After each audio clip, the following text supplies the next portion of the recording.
किसी ने क्या खूब कहा है, भक्ति और भरोसा भगवान पर इतना करो कि संकट आने पर चिंता भगवान करे। नमस्कार दोस्तों, मेरा नाम प्रेम प्रकाश पांडे है। आज अपने चैनल पर एक नई बेहतरीन प्रेरणादायक कहानी लेकर के आया हूं। दोस्तों, आज की कहानी से हम सीखेंगे कि यदि हम सत्संग की बातों को अपने स्वभाव में लाते हैं तो उसका क्या परिणाम होता है। तो चलिए, चैनल को सब्सक्राइब नहीं किया है, सब्सक्राइब कर लीजिए और सुनते हैं आज की कहानी, जिसका शीर्षक है सत्संग की महिमा। एक सेठ और सेठानी रोज सत्संग में जाते थे। सेठ जी के घर पर एक पिंजरे में तोता पाला हुआ था।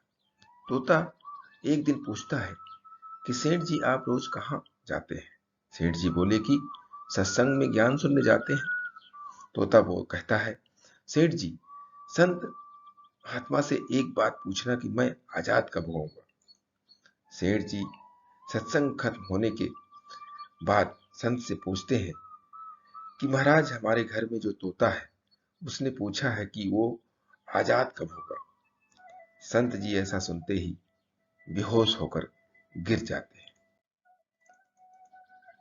सेठ जी संत की हालत देखकर चुपचाप वहां से निकल जाते हैं।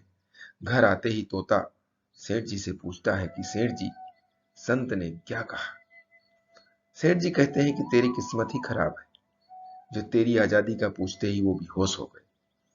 तोता कहता है, कोई बात नहीं सेठ जी, मैं सब समझ गया। दूसरे दिन सेठ जी सत्संग में जाने लगे।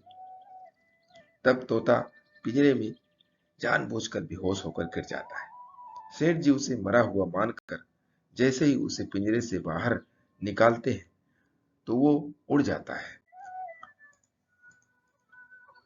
सत्संग जाते ही संत सेठ जी को पूछते हैं कि कल आप उस तोते के बारे में पूछ रहे थे ना, अब वो कहाँ है।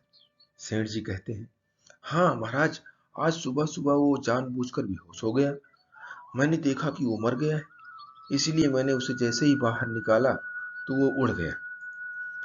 तब संत ने सेठ जी से कहा कि देखो, तुम इतने समय से सत्संग सुनकर भी आज तक सांसारिक मोह माया के पिंजरे में फंसे हुए हो, और उस तोते को देखो, बिना सत्संग में आए मेरा एक इशारा समझकर आजाद हो गया। इस कहानी से तात्पर्य यह है कि हम सत्संग में तो जाते हैं, ज्ञान की बातें करते हैं या सुनते भी हैं, पर हमारा मन हमेशा सांसारिक बातों में ही उलझा रहता है।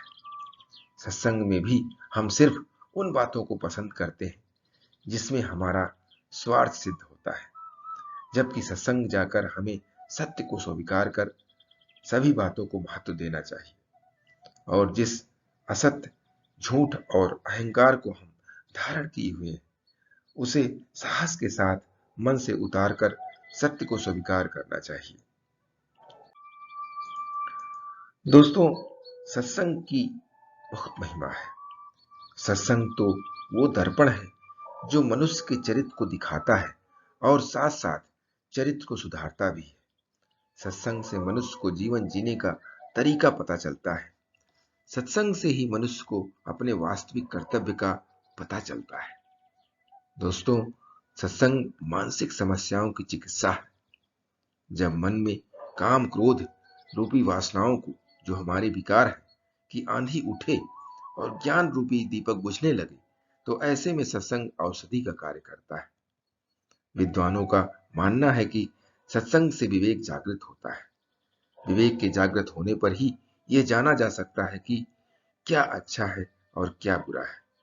इसलिए दोस्तों, सत्संग को अपने स्वभाव में लाते रहिए और प्रतिदिन सुबह 5:30 बजे एक नई कहानी, एक नई उमंग से दिन की शुरुआत करते रहें। तब तक के लिए छोटों से मिले प्यार और बड़ों से मिले आशीर्वाद और भगवान के सहारे के साथ यही कहूंगा कि काम तो सभी करते हैं, पर काम करो कुछ ऐसा कि उदाहरण बन जाए। ये छोटी सी कहानी आपको अच्छी लगी तो लाइक कीजिए, शेयर कीजिए अपने मित्रों में भी, और कमेंट जरूर करिए। और चैनल को अभी तक सब्सक्राइब नहीं किया है, सब्सक्राइब कर लीजिए, और नई नई बेहतरीन प्रेरणादायक कहानियां आपको मिलती रहे और आप इससे प्रेरित होते रहें और अपने जीवन को सफल बनाते रहें। इसके लिए प्रेस बेल आइकन।